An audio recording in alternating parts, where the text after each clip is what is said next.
குட்டி பாலகா இங்கே வாங்க. குட்டி பாலகா இங்கே வாங்க. இங்கே உட்காருங்க. இங்கே உட்காருங்க. உட்காருங்க. ஏன் சேட்டை பண்ணுறீங்க?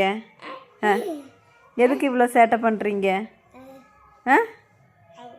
சொல்கிற வச்சு கேட்க மாட்டீங்க. குட்டி பாலகா அங்கே உட்காருங்க. பாலகா ஆத்தா சொல்கிறத கேளுங்க. பாலகா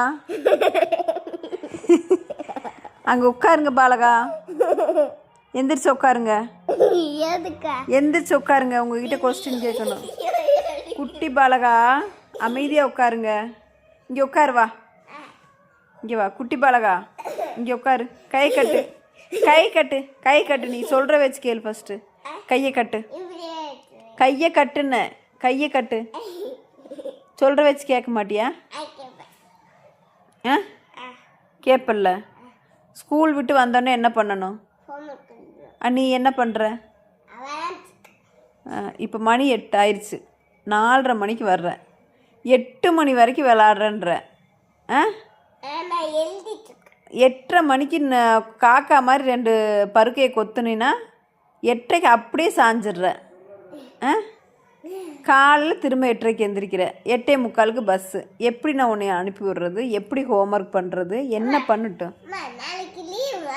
நாளைக்கு லீவுனா நாளைக்கு நம்ம வெளியிலலாம் போகணும்.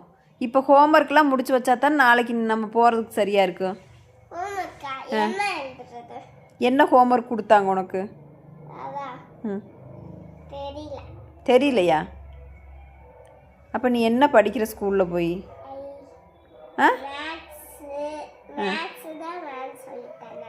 சொல்லி தந்தாங்களா? நீ நல்ல பையன், மியா குட்டி வளர்ந்துட்டான், நல்ல பையனாக இருக்கான் அப்படின்னு எல்லாம் சொல்கிறாங்க. ஆனால் நீ எவ்வளோ சேட்டை பண்ணுறன்னு எனக்கு மட்டும்தானே தெரியும்.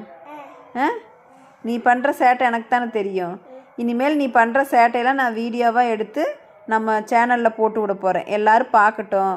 உன்னை நல்ல பையன்னு சொல்கிறாங்கல்ல, அவங்கெல்லாம் பேட் பாய் இவன் பேட் பாய்னே சொல்லட்டும்.